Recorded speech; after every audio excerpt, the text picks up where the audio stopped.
down the basement, lock the cellar door, and baby, talk bloody to me. Hi, Merry Christmas. Welcome to another exciting edition of Talk Bloody to Me. I'm Matt. I'm Brezzy and Merry Christmas. And if you're not watching gee whiz, I can't even talk. If you're not watching, Breezy is in her Merry Christmas Santa uniform Yep. outfit. Woo! Yeah. But And I am wearing my holiday themed, it's spooky time. That's because Christmas is still spooky time, right? yep, Yeah. yep, it is. Yep. I understand you have some news for us this week. That I do. Finally, Crypticon finally have their dates. I'm not sure if they had Seattle ones just yet. I haven't looked, but Kansas City, their con starts on June 27th to the 29th, Nice. and then Minnesota Crypticon is September 12th to the 14th of 2025. Nice. I can't wait. I'm so excited. Oh yeah, I'm so excited too. And I'm sure guest announcements will be coming soon. They have been releasing guest announcements on the Kansas City, Oh, okay. and they released the first thing that I seen was David Howard Thornton. Oh, nice. I was like, oh my God, I hope he comes to Minnesota because oh my God, I want to see him as art. Yes, exactly. That would Yeah. be epic. Hmm. Yeah. Uh, so anyways, getting back to the movie for this week. This is our special Christmas episode. Last week we did Gremlins, which has some Christmas themes, but today we're talking about probably the original horror Christmas movie. Unless there's an older one that we don't know about, but if No, there, no, this is the original one. okay, it is Black Christmas from 1974. And it's Black Christmas, I gave you my heart. The very Yeah, next day, you stabbed it away. No, just kidding. Anyway, that's a good song. thank you. Yeah. So when did you first see Black Christmas? I honestly didn't see the original one until we had a review for the podcast.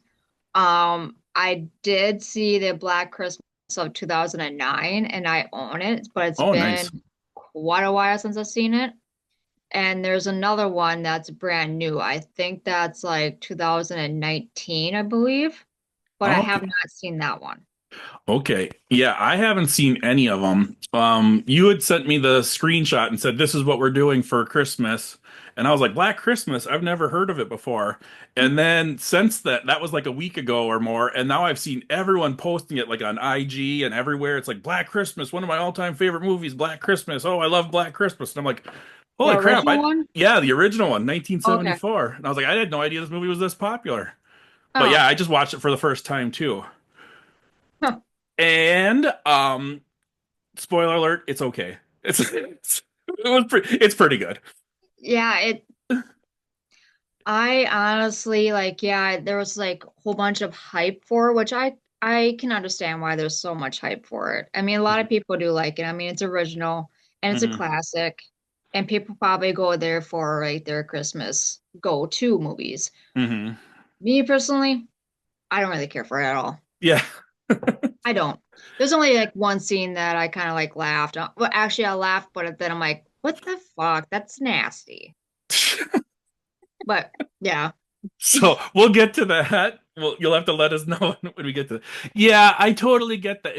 Okay, so this came out in 1974, and for the time, this was groundbreaking. This was probably like nastier than they'd seen before.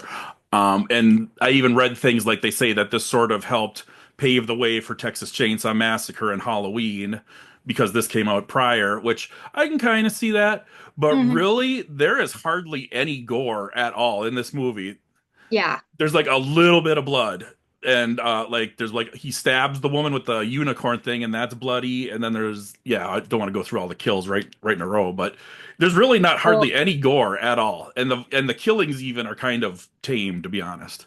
yeah, it's kind of like more of a mystery type deal movie, Yeah, it does which it have is. it does have an ending I really like, to be honest, but we'll Yep. get to that. So this movie starts off with a sorority house, and there's some creepy guy making all kinds of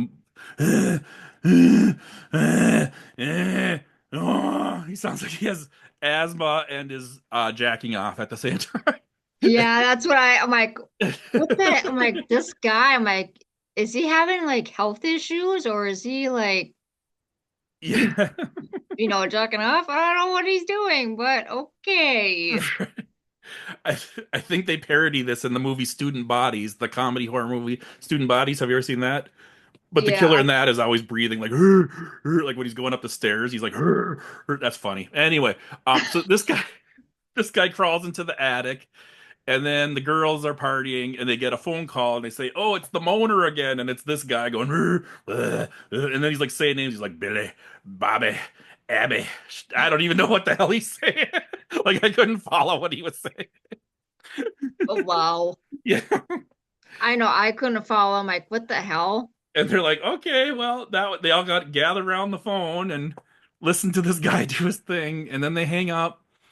And Margot Kidder is one of the sorority girls, and she you might know as Lois Lane from the original Superman movies. Hmm. And I believe she has a well-documented history of drinking and drug abuse. And so it's funny that every scene she's in, she has like a drink in her hand and is like wasted. But it's like good typecasting. Yeah, But um, she did pretty well in this movie though. oh yeah, yeah, she did actually, yeah. And so then the one girl is gonna go home for the weekend or something for Christmas, and she disappears, and then they tell the cops, and the cops don't really take them seriously, and then there's more phone calls, and someone gets hooked in the head. What am I missing? Breezy, what's one of your favorite parts of this movie? There's like really technically two. I Okay. do like there was a scene that the lady is like on the like a rocking chair Mm-hmm. and she had like this plastic, and she had her like she was died. She had her mouth open that she Uh-huh. got sucked like that, Uh-huh. garbage bag, whatever. I do like that one. That was kind of creepy in a Yeah. way. Yeah. The one with the old lady was she was in the bathroom Uh-huh. and she like was got this like little string and then she pulled a like alcohol bottle Yeah. out of the tank of the toilet and she drank it. Yeah. Yeah, she's like the house mother or something. Like she's the one that's supposed to be, I think, in charge of these girls. And first she goes over to a bookshelf and she goes Mm. B for booze. Like she's like it's an encyclopedia or something, and she goes B for booze, and she And pulls she it off the cut shelf. Yeah, yeah, and she cut the shape of the bottle in so she can put the bottle like right in there too and then close it. yeah. And then she almost got busted. Like someone almost walked in on her on that, so she quick shoved it and put it away. And then yeah, next they show her in the toilet, and she's got like a 5 foot long string to pull this thing out of the toilet. It's like, dude, the tank's only like 8 inches deep. You don't need a 5 foot long. Like she's pulling on this string for like a minute. Like it's like, how much string do you need, woman? But Yeah, I know it. Well, I don't know about back then, but probably their toilets were probably bigger right, that's true. back then. Yeah. And then, well, so apparently she needed string because she didn't want to put her hand down in there and grab it, but she had no problems with holding on to it and drinking out of it once it was pulled Yeah, out that with the doesn't make sense. I string. mean, that that's we're nasty. we're gonna dissect this scene. This scene is the crux of the entire movie. No, That's just kidding. nasty. Yeah, it is. Um, Anyway, so a young girl goes missing, and the cops finally decide to take this seriously because now there's two missing people. And so they organize a search party, and it's led by Officer John Saxon. I don't remember what his character's name is, but it's John Saxon. He's always awesome. He was in Enter the Dragon and like every TV show ever in the 80s, all your A teams and all Mm. that. But yeah, he's a cop. He's leading the search party. They find a dead girl. Meanwhile, yeah, the one you talked about, the one that's initially missing, he pulled up into the attic and then suffocated her with the plastic wrap. And then the one that's the house mother was going to go check on her, and he had like a hook with a pulley, and he Yep. swung it and hit her in the head, and then you just see her legs go up into the attic like whoop, and it's actually kind of stupid looking, I thought. It is kind of stupid looking, but like it's like I just don't really care for that. It's just that whole body, and she's just sitting there with the plastic. That to me, it was like, well, that's kind of creepy in a little way. Yeah, I agree with that. Yeah. But she was looking for her cat. Yep. That's right. She was. I forgot about that. So then the guy keeps calling. So one of the girls, it turns out is pregnant, and her boyfriend, I think Peter is his name, is really upset about this because he had big plans and all this jazz. And so then she said, so he's like doing like a piano recital or something and messes it up and goes crazy. And like, then she says she's going to get an abortion. He's like, no, you can't get an abortion. He's like going crazier and crazier. And so pretty soon everyone's like, I'm pretty sure that guy's the killer because he's the craziest one of all of us. And so they keep getting crazy, obscene phone calls with Billy Hmm. Joe, Baba Jean. Oh, I forgot the scene. So the beginning of that movie, Uh-huh. that the sorority girls are like on that phone, and Uh-huh. that guy's like, I wanna, I don't like to use this word, but cunt, I wanna lick your cunt in my mouth, you and pussy, and I'm Oh, like, oh man, yeah, he really escalates it. It starts off as just kind of nonsense and mumbling, and then he gets really with the C word and all sorts of yeah. descriptions. And then they're like, and he's being like, all like he has this kind of weird voice, like, and then they say, "That's enough, you pervert." And then he says in like a totally serious voice, like, "I'm gonna murder you." Like that's kind of Yep. creepy too. Yep. Yeah, but anyway, what else can we talk about this movie? They're they got cops stationed outside the house. They're trying to trace the phone calls. The phone call's not long enough to trace, and then she gets another call, and oh, Margot Kidder gets stabbed with a unicorn, a glass or crystal unicorn statue, the horn. Was there like a scene like it looked like glass, but I think it's ice. Oh, that could be maybe. I like those like glass sculptures. Oh yeah, yep. Yeah, I'm like, is that like glass or is that ice? But if you see that stabbing scene, it looks like an ice, It does kind of look like an like an icicle. icicle. That'd be a good murder weapon because then it would Oh just yeah. melt. Just melt it away. Gone. Plus, it's Poof. very sharp too. Right, true. Yep. Um, so yeah, that's how she gets killed. Someone else gets killed. Anyway, climax of the movie, the cop says, "We traced the call. You need to do what I say. Get out of the house right now. Don't ask any questions. Just leave." And she's like, "What? Why? What about these people?" He's like, "No, just leave. Get out of the house." And then she's like, "Well, I gotta go check on so and so." He's like, "Just leave." And then he's like, "The calls are coming from inside the house." It's the old epic urban legend cliche. You've heard it before. This may be, I don't think this is where it came from. I think it was in urban legends before this, but the calls are coming from inside the house. Holy crap. She goes to check on her friends. They're all dead. She, all of a sudden, here comes Peter. He's like, "Hey, are you okay? Hey, hey." She tries to run. Oh, no, the killer's there for, he's banging on stuff. So she runs, tries to get out the door. The door's locked. She goes into the basement. And then you can see out the window, Peter's slinking around going, "Are you okay? Are you okay?" Then he busts in the window. He's like, "What are you doing over there? Are you okay?" And she has a fireplace poker. Mm, And then you see the cops go, "Woo!" And then what do you see? I wasn't really paying Ah, attention to she that one. murdered, she mashed him. She killed Peter with the fireplace poker. And they're like, Well, "Oh." like I told you, I was like, yo, I wasn't really Right. into it. It was slow and it was really boring, and I don't blame you. But Yeah, yeah, but yeah, Peter busts in and they don't show it, but she kills him with the fireplace poker. And so then they're all like, "Well, that I do sucks." like the fireplace porker though. Yeah, That scene. I do like that one. right. And so then everyone's like, "Okay, well, it sucks. You killed your boyfriend, but he was nuts and it was self-defense. So all's well that ends well." And she's in the house and she's going to bed. And the cops are like, "Okay, we can wrap this up, call it a night." And then they show up in the attic and you hear the guy. It wasn't What? Peter after all. Peter was the wrong guy. She murdered her Yeah, I thought it was boyfriend. Peter like the whole time. Yeah, they definitely set it up that it's like it's to make it look like it's Peter, but no, she had the wrong guy. It was Peter was dead and she killed him. And then you see the woman with the plastic on her face sitting in the window, and it's like her Yeah. face is lined up in the window, and it just slowly starts zooming out. And as it's slowly zooming out, you hear the phone inside the house start ringing, and that's how it ends. And I really like that ending. Yeah, it's kind of like it sets up to like a part two. Yeah, it does. I always like movies that have a dark, twisted ending. Yeah. Oh, like I said, I don't like yeah, it's like horror, but it's more of a mystery. Yeah, You know. exactly. And they don't ever say who the killer actually is. They don't ever actually show the for real killer. Yeah, no. They didn't. Mm-mm. So, it is a mystery. Yeah.